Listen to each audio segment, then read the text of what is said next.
Good afternoon, good evening, and good morning to everybody on this call. We're delighted to have Ramesh Srinivasan, a long-time friend of IIT Madras, as our leadership lecture speaker this afternoon. For today's lecture, Mr. Ramesh Srinivasan is a graduate of Computer Science, 1992, my class, from IIT Madras.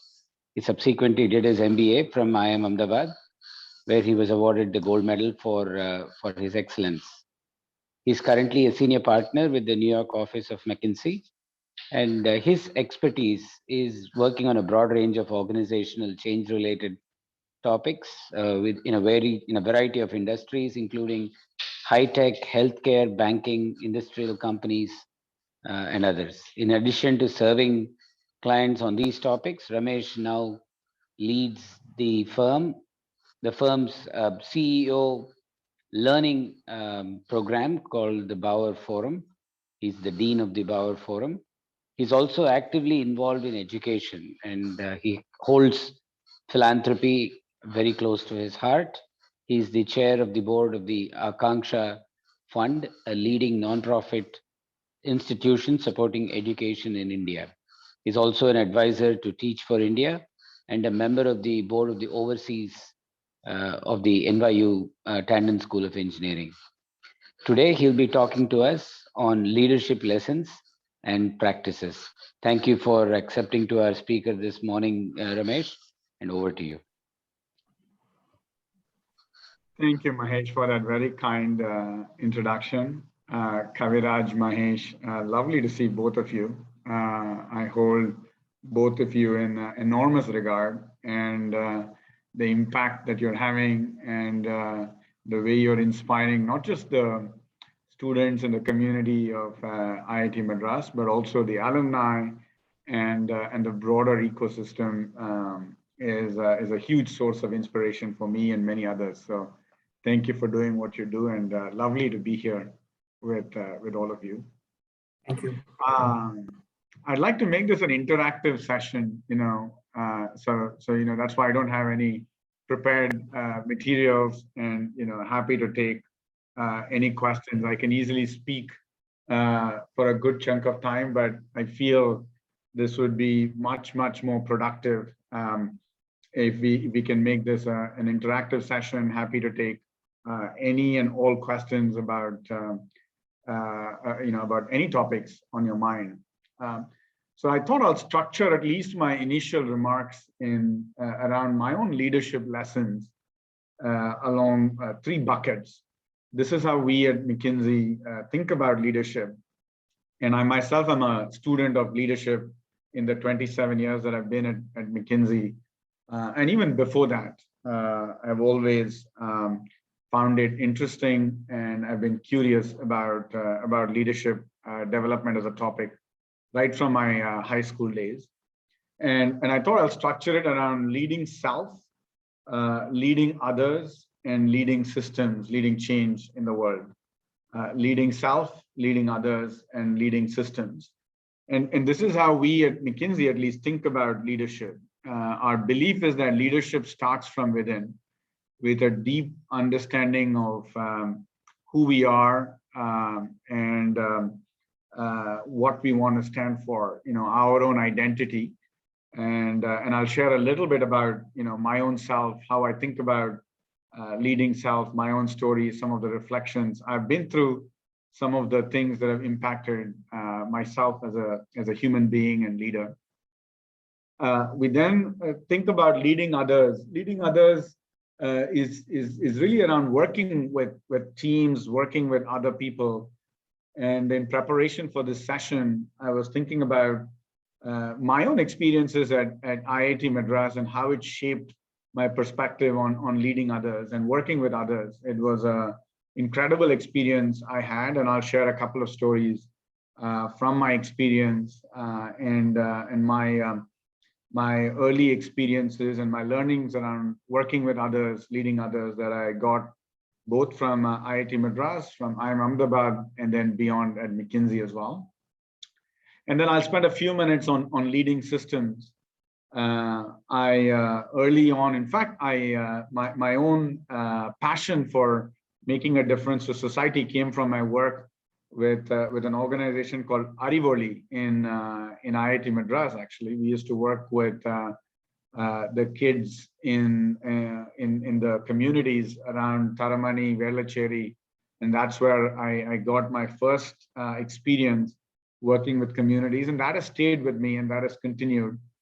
As Mahesh mentioned in his introductory remarks, I do work quite a bit around education, both in India and also a little bit in the US. And I also now formally oversee McKinsey's own social impact activities. We are investing a lot around sustainable, inclusive growth in the world. And a lot of that formative impact happened at IIT Madras, and I've continued that journey around leading systems change as part of my work at McKinsey. And frankly, that is what has kept me at McKinsey for 27 years and is keeping me for however long I choose to stay. So leading self, leading others, leading systems. So on leading self, I thought I'd share a couple of stories.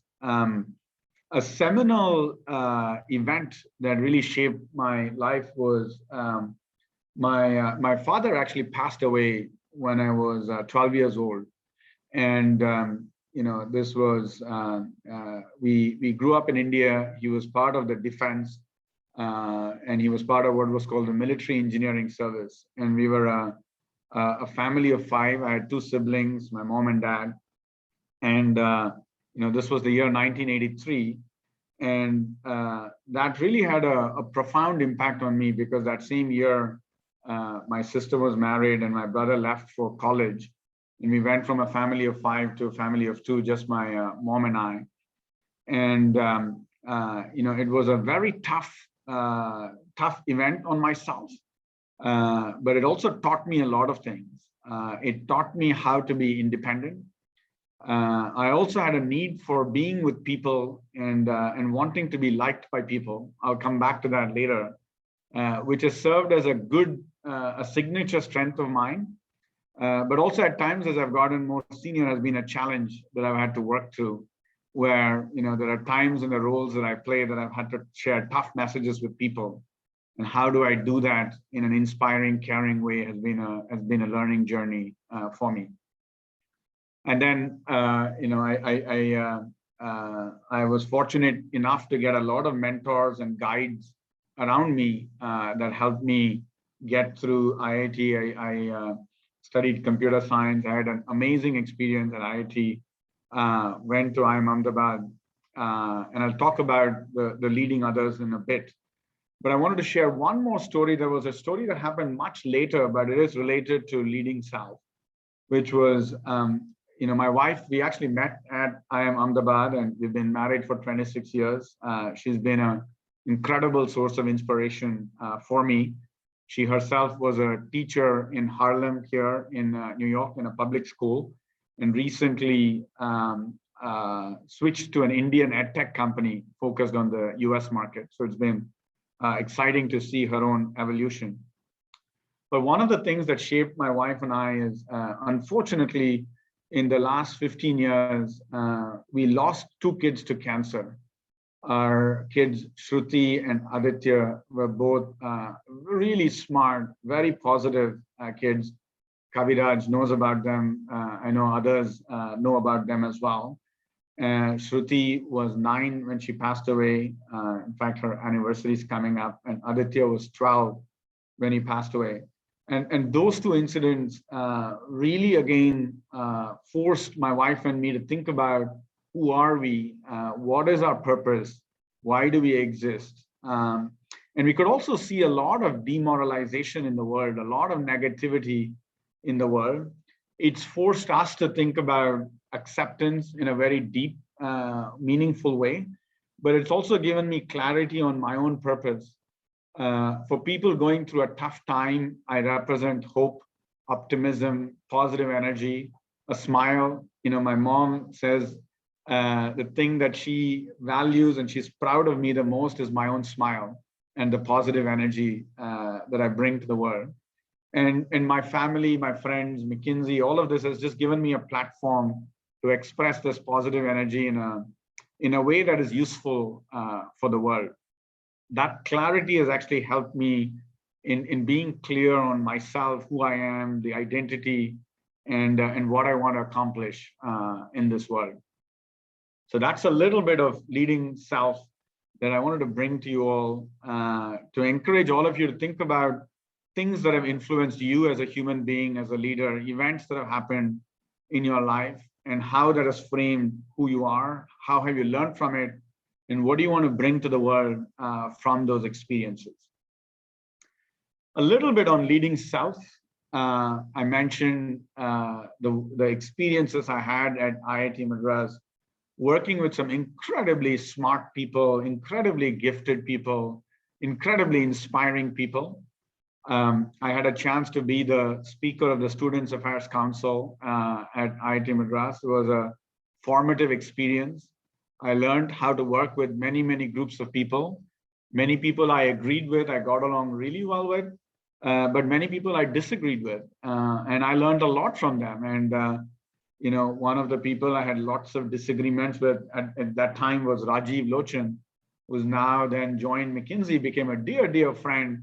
And even today he introduced me to a mentee of his who's come to New York, and I was sharing some thoughts about myself and helping him think about life. So I found those experiences very meaningful.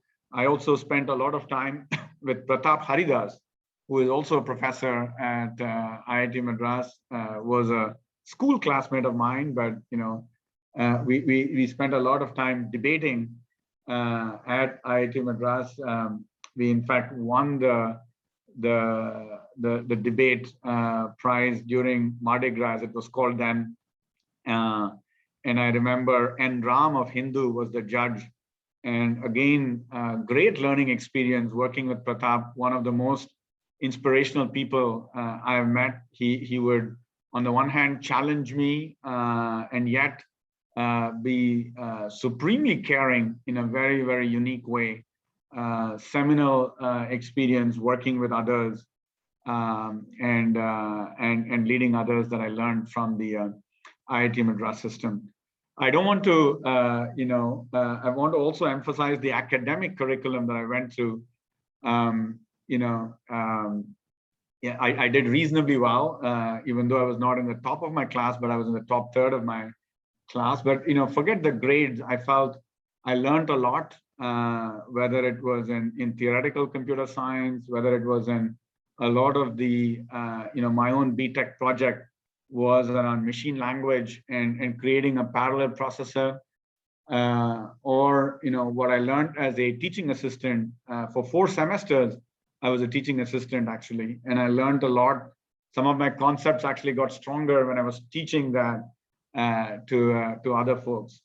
So it was an incredibly valuable experience for me in just bringing discipline and rigor to what I do. Not just the computer science curriculum, but just the learnings around problem solving, decision making have been very, very useful for me later on in life. I'll just switch a little bit to my McKinsey career and what I've learned around systems change. A lot of my work has been around healthcare and around organization, behavior, leadership development. Mahesh mentioned I'm the dean of our Bauer Forum, which is our CEO learning program. We've had 400 CEOs go through it over the last decade. And just being fly on the wall and creating the container and process for them to go through their own journey has been an unbelievable learning experience for me. I also used to lead partner learning and development for McKinsey itself. We have 2,500 partners, and just creating the curriculum and enabling their learning was a great experience. I've now stepped down from that role to lead social impact activities at McKinsey. And what I found, I touched on this theme of sustainable inclusive growth. what we find in order for the world to continue to prosper. First of all, we have a very optimistic view, despite all the challenges in the world around immigration, around the polarization in the world, around climate change, big challenges that the world has to, a new paradigm for globalization that is needed. So big challenges that the world needs to go through. We still are quite optimistic about the potential for future progress, but it needs us to think about all three dimensions, needs us to think about growth and how to unleash growth, but also grow in a way that drives sustainability.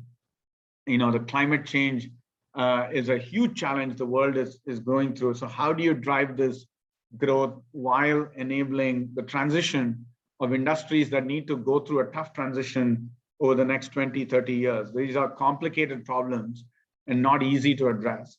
And doing it in a way that drives inclusion, which is where I've been spending a lot of my time and energy, thinking about racial equity, thinking about gender diversity, thinking about creating an inclusive environment for people, both within McKinsey, but also working with other institutions in the world. I've been fortunate to work with Feeding America and about a dozen organizations that drive food security in the US. And it's been inspiring to see how they've thought about the supply chain, providing access to food to the people who most need them at the time that they need it. During this pandemic, even an advanced economy like the US, the number of people that did not have access to food was massive. And it's been inspiring to see how these organizations drive change at a system level to bring food and meet some basic needs for these people. And the same thing, in our work around racial equity, post George Floyd, we made a big commitment to racial equity. We've been working with institutions, we've been working with cities like Atlanta, states like Michigan, to move the needle on racial equity. And we are finding that these are tough problems that need tough solutions that combine the best of technical depth and expertise with a level of caring and empathy, letting these communities solve these problems for themselves. And I sit on a few nonprofit boards. I'm involved with Akanksha, with Teach for India, and even there, I found the need to work with communities, empower these communities to come up with solutions themselves, and using technology to drive outcomes that can then be sustained over a long period of time. None of these are easy problems. These are all 20, 30-year problems. With leaders that I work with, I often ask the question, what 20, 30-year problem are you working with in the world? As somebody who's been fortunate enough to get access to a great education, a great set of networks, I feel it's my obligation to give back and put my energy not just against problems that drive value for shareholders, but also to drive value for customers, for patients, and society at large. And so I'm always thinking about how do I spread and divide my time in ways that can then deliver value to different stakeholders in life. It gives me energy, and it also keeps me going. And one of the main reasons I've stayed at McKinsey for this long. I can keep going with lots and lots of stories, but maybe I'll just pause there. I see a few questions in the Q&A. I'll give people a few minutes to ask a few more questions, and then I'll start with these, but happy to take more questions as well. But maybe Kaviraj, I would love your thoughts, reflections, as you heard this, questions on your mind, comments on your mind. Certainly, thank you, Ramesh. In fact, I thought we will start off with the students' questions. I certainly have a couple of questions which I will ask, after we get started with the students. Obviously, very inspirational talk as always. I mean, knowing you for the last 20 years and listening to you every single time, it has been so inspirational, right? So I was just thinking about that. So maybe we will get started with the student questions, and I'll certainly ask. So how do we do this? Yeah, Sanjeev, would you like? Oh, Sanjeev is a second year student, so he will moderate with the questions actually. Perfect. Yeah. Hi, Sanjeev. Hi, sir. Lovely to meet you. So we've received a few questions prior to the meeting as well. So first, we'll go through these, and then if we have time, I'll read out those questions as well. So so the first question is, I believe an anonymous person is asking you when you thought to do an MBA.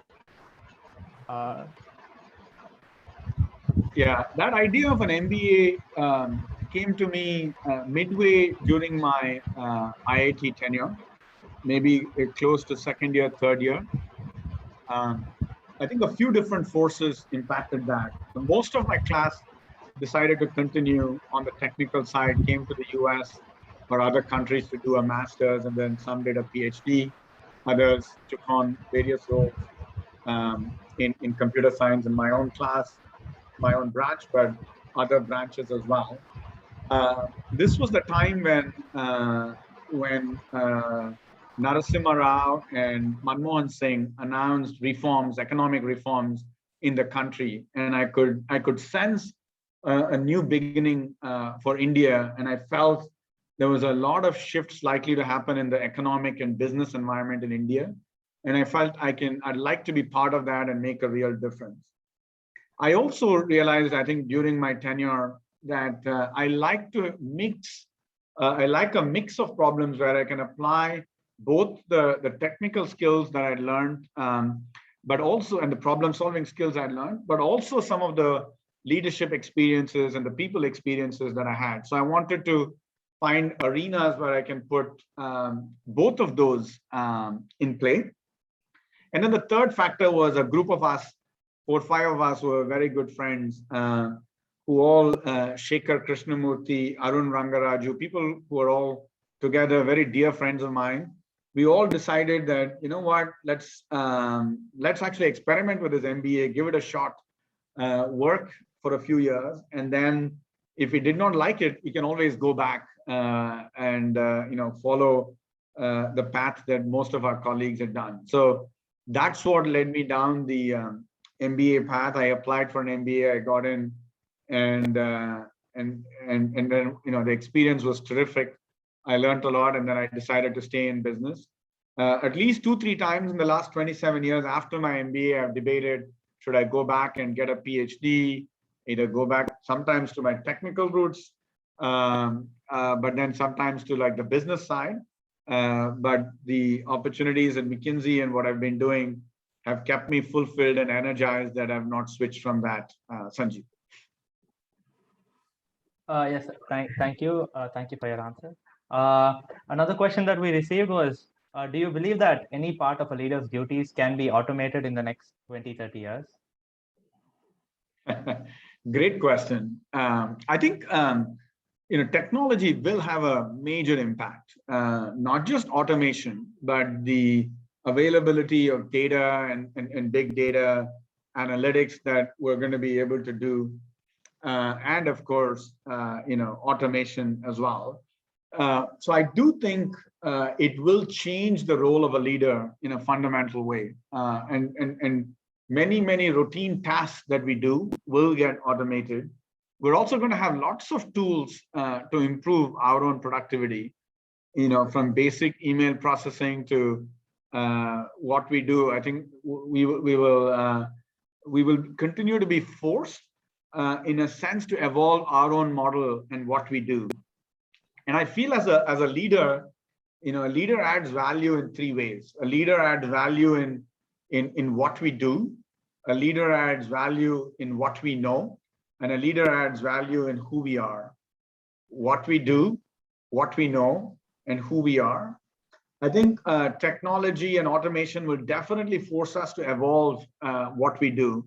And any of us, I think every one of us, I would say, has to evolve. My own, what I did 27 years ago and what I'm doing now has changed in a dramatic way thanks to technology. My own productivity has gone up. Whether it's Zoom that is allowing us to interact, or the way in which I use technology and many tasks that today are automated that I had to do myself.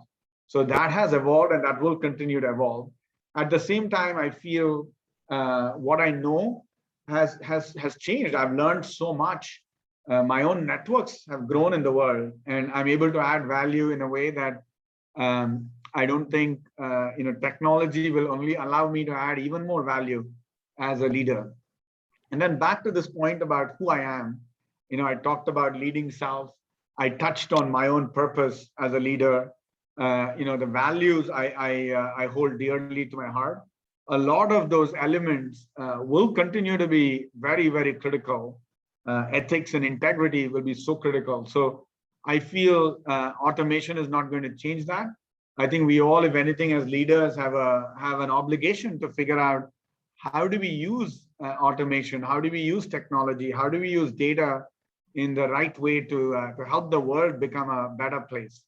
And that's how I view technology and automation, Sanjeev. Thank you for Yeah, that Sanjeev, answer. in fact, I'll actually, ask something that I felt, after listening to him. Ramesh, I think one very interesting thing was that, the unique opportunity that you received in interacting with so many CEOs, right? I think that is something no other roles or, not many people even in McKinsey would have got, because you were a part of the Power Forum and so you got to interact at very close quarters and assess and evaluate so many global CEOs, right? From that, what are some of the, common threads, both in terms of the strengths of some of these global CEOs who did very well and some of their vulnerabilities? What was it that they really kept them awake, right? Some of the weaker or the vulnerabilities that they experience. And leading from that also, if I look at the Indian managers who went onto the global stage as CEOs, we still have only people like whom you can count on the fingers, right? Like so Indra Nooyi and Sundar Pichai and all those people. So here you have a set of audience who have the potential to grow into the global CEOs at some point in time. What are some of the areas that we should watch out, we should cultivate, we should nurture, so that we actually, the Indian students can grow into global CEOs at some point in time? A great question, Kaviraj. Firstly, we are planning a book out of all the learnings, so stay tuned. And we're in the midst of that. A few lessons that I've learned. Firstly, it's been super inspiring to observe these CEOs, both reflect on their own journey, but also, as you use the word, vulnerability. Have an environment where they reflect on their own vulnerabilities and think about evolving their own agenda, their own path as CEOs. A few lessons that I've learned. One of the key things these CEOs often think about is the notion of mandate. What is their mandate? For many people, nobody actually over time. And many of you as human beings and leaders probably already see that. You have a choice on whether you just take a task or a purpose or an objective that somebody gives to you, or do you really reflect on what is your mandate? And many of the CEOs actually spend a lot of energy talking to their customers, talking to their investors, talking to their boards, talking to their employees, really asking the question, what is their mandate? And shaping the mandate for themselves, not just taking what I call an explicit mandate that might be easy to observe, but really framing an implicit mandate and turning that and making that quite explicit.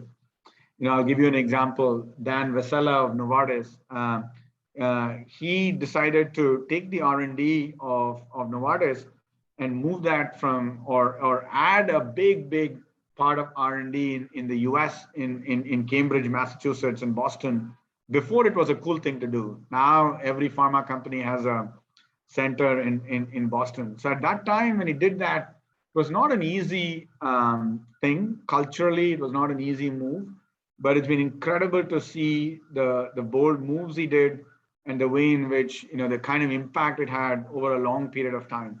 So often CEOs think about what is their mandate, thinking about the long-term vision and really charting a path that fits with that mandate.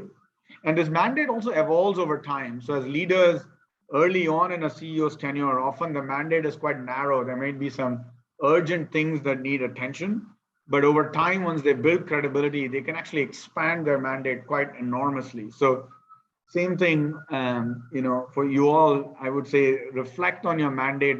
Is there something urgent that needs attention? Fix that. If your academics are not going well, you're not going to be able to go do like other stuff that might matter to you. So think about urgent things that need attention, and then think about the holistic agenda that you want to have. And once you build your credibility, you actually have a lot of influence that you can have even early on in your career as a professional. Indian CEOs have actually, I've had the opportunity to both interact with them, but also observe. You talked about Indra Nui, her sister Chandrika Tandon has done some incredible things. Satya Nadella at Microsoft has been, doing some amazing things. Ajay Banga at MasterCard, again, incredible leader. So there are, I'm so many role models for all of us to look at and pursue. I think what I find amazing about them is the Indian roots that they embrace, that they're proud of. I myself am a student of Bhagavad Gita. I've been for the last 4 years studying many different aspects of what the Gita has to teach, and I'm actually proud of that. I just saw Will Smith talking about the Bhagavad Gita recently in a video. That was super cool to see that. At the same time, I've used the opportunity for a global exposure. I spend a lot of time in Africa. I spend a lot of time in the US. I've spent time in UK during my McKinsey career.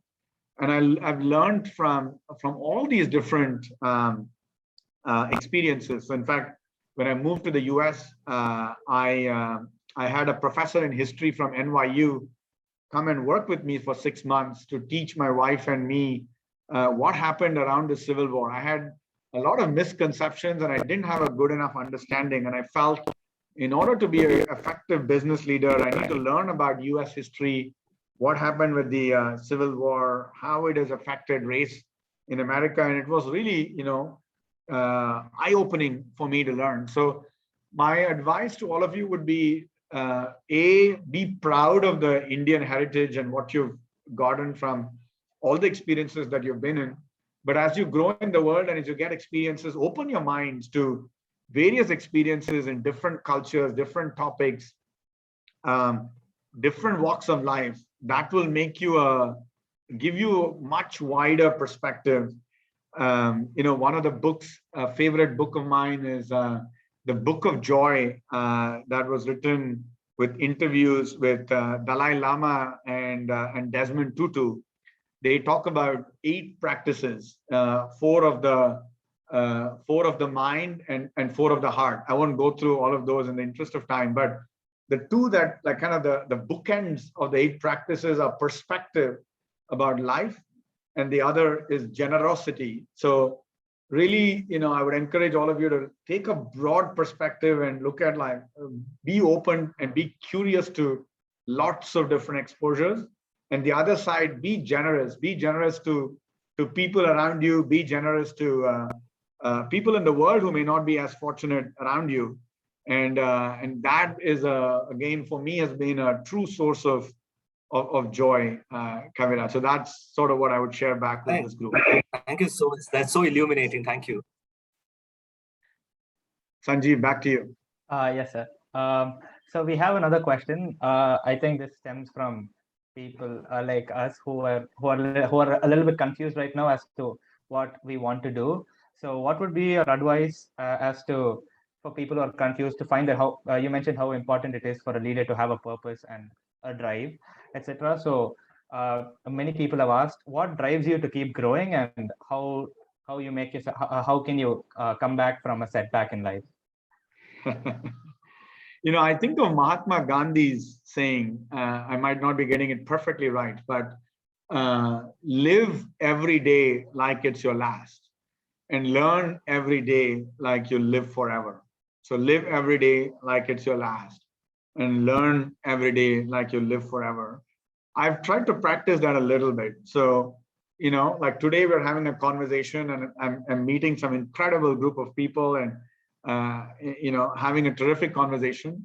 I'm actually at peace. Like if today is my last day, this is good. Like, I can, and I'm going to have lunch with another amazing colleague of mine who's come in from Europe, and I'm having lunch with her. So I feel like I really solve for experiences, and those experiences, I find joy from the smallest of experiences that can fulfill me, give me meaning in life, and give me joy.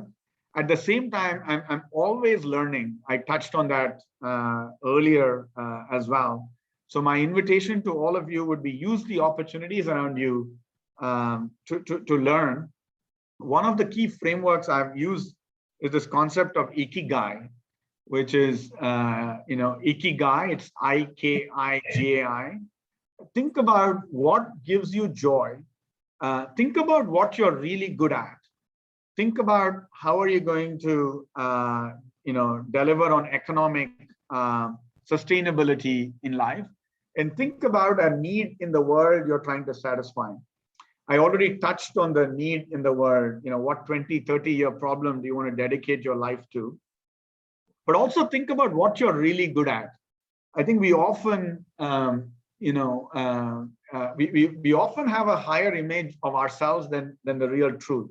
So I go out of my way to get feedback from people. Like I'll finish the session and I'll figure out some way in some forum to get, feedback from Mahesh or Kaviraj or other people who may have attended, to say, what could I have done better? What could have improved this session more? Same thing at McKinsey as well. Every meeting I go to at the end of the meeting, even after 27 years, I will always ask somebody, what could I have done better? Maybe there was, maybe I could have summarized something better, or maybe I could have listened better to a comment somebody made. So I would ask you, look for mentors, look for truth tellers, people in your life who can tell you the truth as it is, who can actually hold a mirror to you, and use that to understand really what are you very, very good at, what is special about you.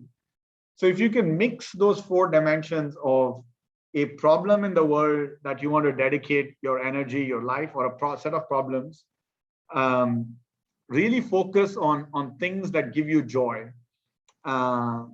Really identify what are you very, very good at, what makes you unique, using truth tellers and mirrors so that you're not deluding yourself, but it's based in reality. And then it meets whatever economic sustainability dimensions you define for yourself. That then I feel can give you fulfillment and meaning in life, Sanjeev. Thank you, sir. Yeah, and we've received multiple questions in different forms, but generally put, people want to know what are the major traits that you believe a leader should possess, and what are the traits that we can cultivate in our daily life to be successful academically and professionally. Yeah, I've touched on many of those traits. I feel when you think of your of the traits, and in fact, I've published an article on that. So if you Google my name in McKinsey and leadership traits, you'll be able to see that. When we looked at what drives success in institutions, now we only looked at a lens of business leaders. So the research we did was not wide enough to include leaders in all walks of life. So maybe there's some modification that we need to do to that research. But some of the traits that we found are extremely critical are an ability to solve problems and especially solve adaptive problems, where it's not just a technical solution that's required, but solutions where you need to pilot something, test, be agile, and evolve over time. So an ability to solve problems, bring creativity, an ability to make decisions, be decisive, take all the facts around you and be crystal clear on how you make decisions is another key skill that I think leaders need to have. I already touched on empathy, connecting with people, caring for people. Being a coach is another critical dimension. I touched on purpose. So, being aware of what are you passionate about, bringing that passion, having that sense of purpose to make a difference in the world, I think is an important trait. And then I touched in various forms around integrity, ethics, your own values, what do you stand for, and being explicit about that is quite important. Now, I will say the importance of these attributes evolves in different contexts. So if you have a context where you're really trying to drive a turnaround, make change very quickly, problem solving, decision making may become more important.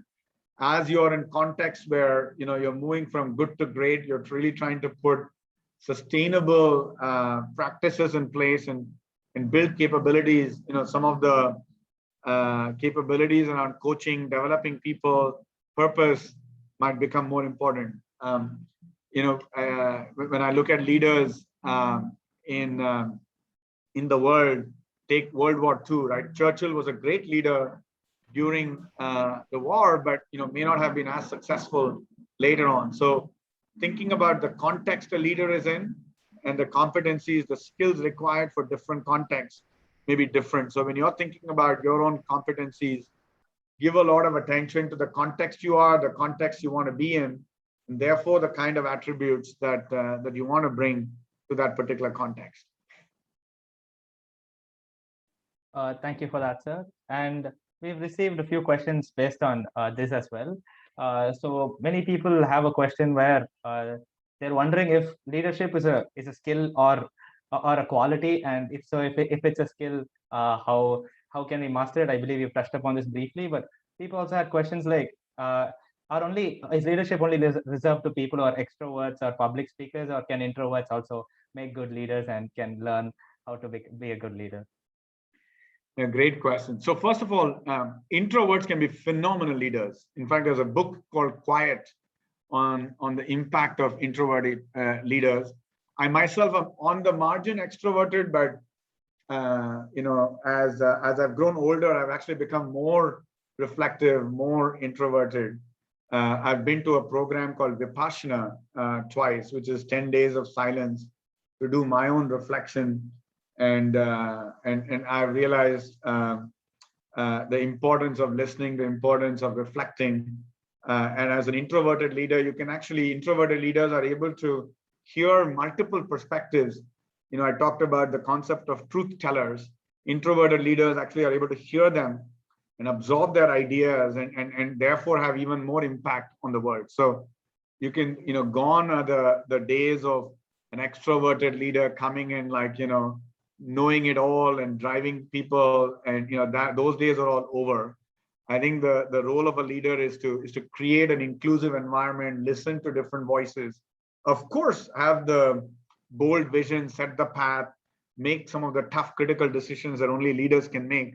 But introverted leaders can be extremely effective. Leadership is definitely a skill that can be learned. It's like I like to use the analogy, it's a craft, just like driving a car or, any other craft. It's a craft that can be learned. And you learn it through deep reflection and reflecting on your own purpose and who you are. You learn it by having mentors. And, I also advise leaders to have a board of advisors for them who can both tell them the truth, but also help them create opportunities for themselves. So you can, you can benefit from the mentorship group and the panel of advisors, and you can learn it through forums. I myself have been to, I mentioned, all my learning in school. I went to a school called Kendriya Vidyalaya, CLRI, next to IIT actually. In fact, Pratap went to the same school as me. I had another colleague from KVCLRI. a couple of colleagues actually, Anand, Sri Ganesh, Srikant, who all came to IIT Madras with me. I learned a lot from my school. I'm still in touch with my teachers from school. I, in fact, recently spoke to my librarian.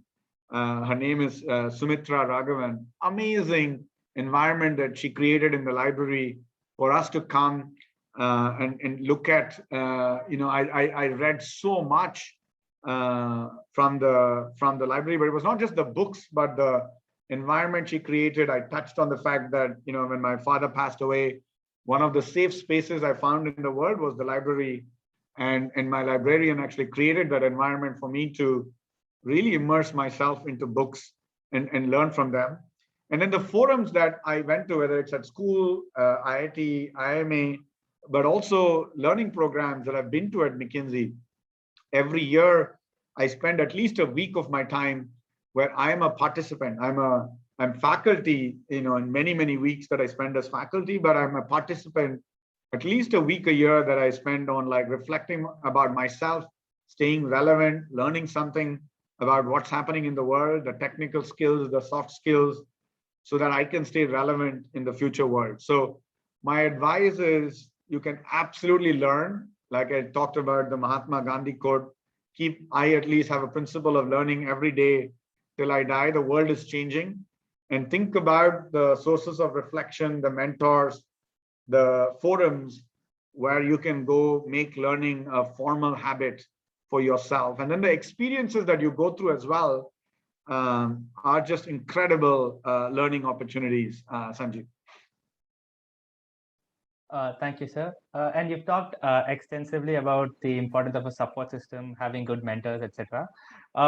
So a person has asked, is it necessary to have a mentor, or can growth be achieved through trial and error? If necessary, how does one find and approach a good mentor? Finding a mentor is not easy. It takes investment of time and energy. And it also takes, you need to find somebody who is a fit with you, who you are and your own values. So it's a process. And, I've been fortunate, some of the mentors I ran into, my first mentor was somebody from the 8th or 9th grade who was a neighbor of mine. And he introduced me to the importance of the NTSC exam, the National Talent Search Examination. And really, it opened my eyes because it, gave me a chance to learn, but also meet some amazing people. And every time I would have a tough problem that I could not solve, I could go to him. And, I don't even remember his name. I don't know what he's doing now, which is so unfortunate. But the value he added and the investment of time that he made was just incredible. And I feel incredibly fortunate that it happened, and it was like completely by coincidence that we ran into each other. So it needs thought, it needs attention, it needs investment of time. But what I can tell you is if you find the right mentors and the right board of advisors, the ROI is just huge. I do think you can learn a lot by mistakes. Frankly, good mentors, and this is where I find mentors different from sponsors. Sponsors are people who create opportunities, who may tell you, Sanjeev, do this and don't do that. And therefore, there's both good things and bad things from people who tell you what to do, right? Or it could be a boss at work as well who tells you, okay, you have to go do this. And I've had a few sponsors along the way, some of whom I've listened to and some of whom I've said, you know what, I don't want to have them as sponsor because my interests are different from their interests. Mentors are people who are very thoughtful about when is it that they give you some advice, and then when is it that they don't tell you, they let you actually make a mistake in life and learn from that mistake. And sometimes maybe create an environment where you can bring a mistake. Every mistake is a learning opportunity, frankly. And mentors are people who actually then help you go through that process, go through a postmortem and say, hey, what did you learn from that whole experience? And then I've had mentors as I've gone through some tough challenges. You asked about it at the beginning. family members, I've had friends, I've got professional help as well, where I've had, created environments where, I've gone through a tough experience and then asked myself, what did I learn from that? And how can I come out of this stronger, more resilient? And my mentors have helped me in that process, Sanjeev. So I don't think it's an either or. In fact, last night I had dinner with some friends. We were all learning together, and one of them told me, in life, his own principle is to treat everything as an and. So I don't think it's an either or, that you learn from mistakes or you learn from mentors. I very much think of it as an and, Sanjeev. Thank you, sir. That was very interesting. We have another question where people are asking, do leaders who are vying for corporate jobs and to leaders who want to begin a startup need to have different skill sets, or do they share a lot of leadership traits? Good question. I think there's some fundamental traits which are quite useful to have, irrespective of what you want to do. And again, I've touched on some of them: solving problems, communicating effectively, working in teams, getting your work done, making decisions. All of those I feel are, useful traits, irrespective of what you do. But then absolutely context matters. Like I mentioned, I think being an entrepreneur, you need to be able to take risks, be a little bit more opportunistic, be even more agile, and be ready to pivot and change things as the world evolves and your business model evolves. You need to be able to move at that speed and be dynamic. Versus being a corporate leader, again, it depends a little bit on the context. You may be in a turnaround situation, you may be in a good to great situation, and therefore you might need a slightly different set of skills depending on the specific context. And you may need to build a larger coalition of people that you can work with. And you may also have an opportunity, especially if you're working in a larger corporate, you may get more structured opportunities to learn and grow as a professional. And you may have an opportunity to contribute to society, which you could do as an entrepreneur as well. But, if your business is not going to survive 6 months, you want to take care of that before you take care of the world, right? So I think there are some traits that are different, and you need to keep them in mind as you make choices on which path you want to take, Sanjeev. I do think the world is evolving where in a 10, 15, 20-year career, you can experience many different paths. So, my wife and I, we met at business school at IMA. She was a business leader for 10 years. She moved to education for 15 years. And then now she's just moved to an edtech startup. So I think the world has evolved where you can choose very different paths and have a profile where you don't need to make a path and stick with it, but change as opportunities come by and learn from them, Sanjeev. Yes, thank you for that. I think we can do one more question. Okay, so this is a very specific question. People want to know how do leaders deal with friends and family or people you're close with working together, and if you have to make tough decisions, how do leaders go about doing that? No, it's a great question. I actually believe in bringing your holistic self, or at least let me say, bringing my holistic self to the world, to my professional life, to the work I do. Of course, I share information within boundaries, and I'm also careful to protect myself. Like even the story of my kids and what I've been through, there are certain settings where I will share that, certain settings where I won't share that. When somebody asks me, do you have kids? There are times when I would just say, I don't have kids, and just move on, because I don't want to expose myself. And I'm very, very careful of my own well-being and protecting myself in what I share with the world. At the same time, I do think, in this era of complexity that we live in, you do need to be conscious of the boundaries and where is it that I can make a decision or be part of a panel that can make a decision, and where is it that I may have to recuse myself, and find other people who can then do, be involved. A classic one is if if I have to if there's a candidate who's applying to McKinsey, and I happen to know them either personally or professionally, they're related to me, or even like the the daughter of a friend of mine, then I go out of my way to make sure I'm not involved. I might be a coach to them or give them some tips and tricks, but if there's a formal decision making, I stay out of it so that the process can play its course, and I'm not part of that process. So all the time, I have to be aware of where is it that I may be bringing bias, and where is it that there may be perceived bias, and putting in place the right process, bringing the right set of people who can be objective is an art that one has to learn as a leader, Sanjeev.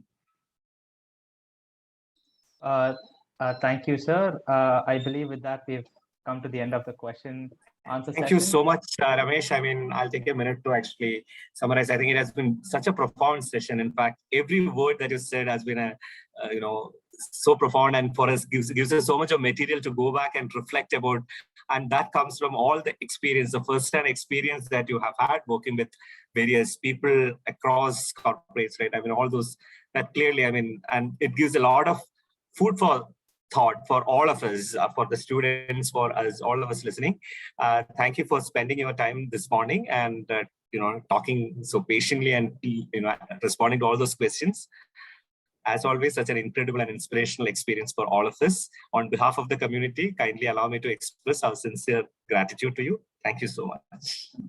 Thank you very much, Kaviraj. Sanjeev, great facilitation. Thank you. Thank you, Mahesh, sir. lovely to connect. And Shweta, thank you for all the logistics. Thank you all. See you. Bye. Thank you, sir.